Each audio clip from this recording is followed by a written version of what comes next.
motion was moved by independent member for Clark, Andrew Wilkie. And it basically called on the House of Representatives of the Federal Parliament in Australia to recognize the importance of bringing Julian Assange's extradition to an end and allowing him to return home.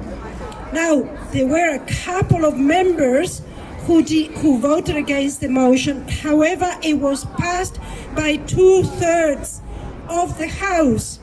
And this vote marks an unprecedented show of political support for Mr. Assange by the Australian Parliament. It's a clear message to the US, a clear message to the UK that Julian Assange's extradition must be brought to an end and he should be allowed home. Mr. Wilkie says that on the 20th and 21st of February this year, the High Court was going to hear Assange's appeal against his extradition to the United States. Now, the outcome of that hearing is that the court has accepted that there are at least 3 legal grounds on which Mr. Assange could appeal his extradition to the US. Regrettably, the court has also said, we're going to give the US another go. We're going to give them some opportunity to give us assurances. They have to be substantial assurances, but some assurances nonetheless. That means a piece of paper that Julian will be treated properly in the US and that he will not face the death penalty.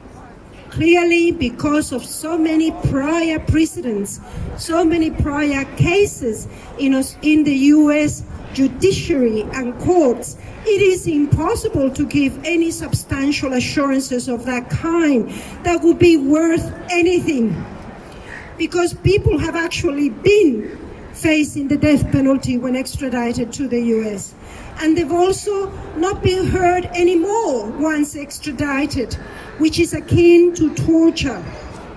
And so in any event, that's where we stand at the moment. But our Mr. Wilkie, federal member, also said about Julian, this Walkley Award-winning Australian journalist remains incarcerated in His Majesty's Pleasures Belmarsh prison in the UK, awaiting extradition to face charges for material published in 2010. That is 14 years ago, guys. This has been going on for more than 14 years. And what did the material show? It revealed shocking evidence of misconduct by the US. In fact, it revealed shocking evidence of war crimes and corruption by the US. Mr. Wilkie, my apologies, Mr. Andrew Wilkins says, if Mr. Assange is extradited to the US, it would be a direct attack on media freedom, and it would set a frightening precedent for all journalists that they are too at risk of being locked up just for doing their job. So this is really what we face if Julian Assange is finally extradited to the US. Any journalist could be locked up for doing their job of investigative journalism, keeping the bastards honest. The Australian community has long called for Mr. Assange's release. This is an unjust treatment, and we now present, this is from Parliament, Australian Parliament, a uniting call from Australian parliamentarians from all parties. That day, on the 14th of February, they voted, being the biggest demonstration that Mr. Assange's incarceration is unjust and that there's widespread support for him in the halls of Parliament House.